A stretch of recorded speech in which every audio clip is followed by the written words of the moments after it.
What to do if you're really stuck at home. Our real estate expert Dolly Lenz is here to show you how to sell your house in this sluggish market.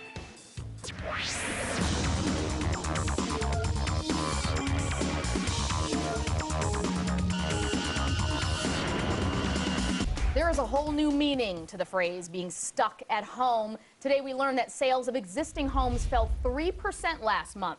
And now it takes an average of nearly 11 months to sell a home. That's a national average, more than double the time it took between 2000 and 2005. So what can you do to move your home off the market? Joining us now, Dolly Lenz, Vice Chairman of Prudential Douglas Elliman, one of the largest real estate brokers in the country.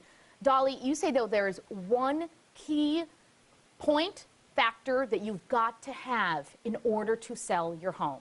People often overlook the critical role your broker plays in the sale of your home.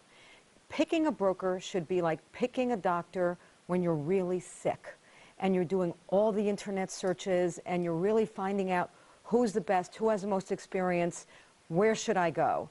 Your broker is going to be your CEO of your sale. Your broker is going to be your cheerleader.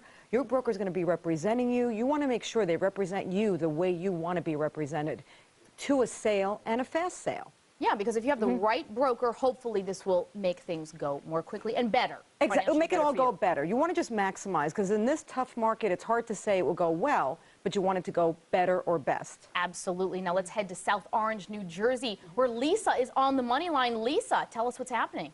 Hi, my husband and I are selling our home. It's a 1920s colonial Tudor, 5 bedrooms, 3.5 baths, and we spent about $100,000 in upgrades. We redid our kitchen, master bath, and we renovated a porch into kind of a family room. So we have a great realtor. Speaking of realtors, who suggested that we lower our price from $649 to $599, and we're a little nervous. We've taken his advice, but we're getting close to our break-even point, and we're wondering if that was a good choice to make. That's interesting. So you made the point here that the $599, basically, you don't have a lot of equity in the home, so that would mean that if there's anything below that, you would have to come up with the difference. Now, you're concerned, the kitchen. Dolly, if you look at that home, the kitchen, the renovations are amazing. Everything. It's unbelievable. It's a beautiful, beautiful presentation. I don't think I'd change a single thing. In looking back on it, maybe you spent a little too much money on the home. I think it looks like you spent 15, maybe even 20% of the value of the home. I would always limit it to around 10 or less. You don't want to over-upgrade a home for sale. To live in, obviously, is a totally different story. Your home, you should showcase that kitchen. You should find a way to showcase the kitchen, maybe go to a baking place, have them do a bake-off in your kitchen. Find ways to get people into that kitchen. Every time you have an open house, have all the brochures in the kitchen. Force people into the kitchen. And you will have a lot better time selling your home that way because it's the absolute best point of your home. Bake some cookies in that kitchen. Now, Lisa, Dolly, to the point that Lisa makes about, they're getting very nervous about this price, and they have lowered the price. Was that a good move? Should she be concerned about that? I'd rather see a bit lower price and a bit higher price. Just make sure that the broker is aware you're really close to a point where you can't sell it. And he should motivate people to be closer to the ask if you can help it.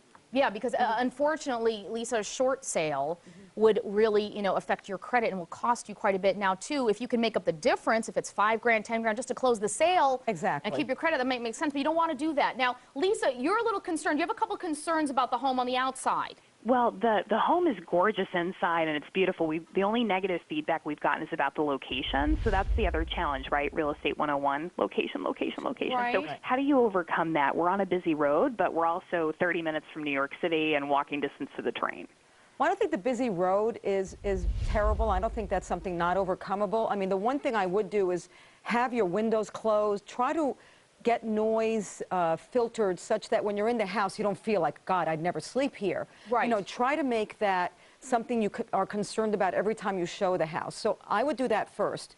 In your backyard, I noticed from the pictures, from the virtual tour, there seems to be not a great line of demarcation between your home and the home next door. Is there some way you can plant something, maybe some bushes, or put up some small fence or a few pots that would really show this is my home, that's that home? I think if you could do that also, it would outline everything better and make people more comfortable of the privacy of your home. Lisa, what do you think? No, I think that's a great recommendation. We actually are very mindful of the roads, so we make sure we have the drapes closed, and so Well, the that people drapes aren't close is focusing an on issue. Drapes close is an issue. Yeah, You we want, wouldn't, you don't want the drapes closed. No, really, you want light, you want natural light as much as you can get. Just the windows for a noise factor. You don't want okay, the okay. noise. It's not about traffic. I don't think people mind seeing traffic. I think it's noise they're concerned about. And I play classical music throughout the home whenever we have a showing, so to try to set the mood and the ambiance. So. Well, that's a great idea. That's a really winning idea. Excellent. So hopefully, Lisa, we've increased your chances of getting that $599 or above. Thank you so much. Now we've got Leslie in Phoenix, Arizona on the money line. Leslie, talk to us. We have a 3,200 square foot ranch in a gated community on the grounds of the Arizona Biltmore Hotel, one of the most elegant homes of its size, 3 bedrooms, 3 bathrooms, great chef kitchen, priced at $1.2 million. And we have just been hit so hard in the real estate downturn in Phoenix, but we have maintained our values in the community. But I'm having a hard time attracting buyers that can afford our home and secure a jumbo loan in this market. And I'm looking for some advice on how do we stand out and how do we get this thing financed? Leslie, this is a great question because, and I know you deal with this, Dolly, all the time on the financial side. We've got 2 things here. Too much inventory in a very, very difficult, hard-hit market. We're talking some parts of Arizona, 50% drop. And getting that jumbo loan, which is harder and harder to get these days. You know, Leslie, your home is absolutely beautiful. I wanted to move there myself when I saw the pictures. Gorgeous. The location would be my ideal location because it's in the middle of everything. You know, you have the golf course, you have the stores, you have all that wonderful mall, you have everything right there. Great restaurants, walking distance to work. I mean, what could be better? So you have to find someone who wants that versus a standard person that might want Scottsdale or one of the outlying areas. I would think the best way for you to do that is to see a broker who has commercial ties. The commercial brokers are all downtown, you know, around 24th Street. Yes.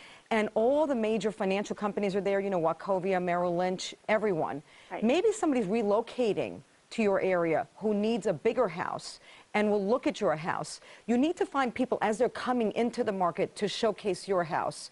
You also should look at the price. Your price may be a bit on the high side. Generally speaking, when there's no traffic, it's because of price. I mean, of course, in this market, it could be anything.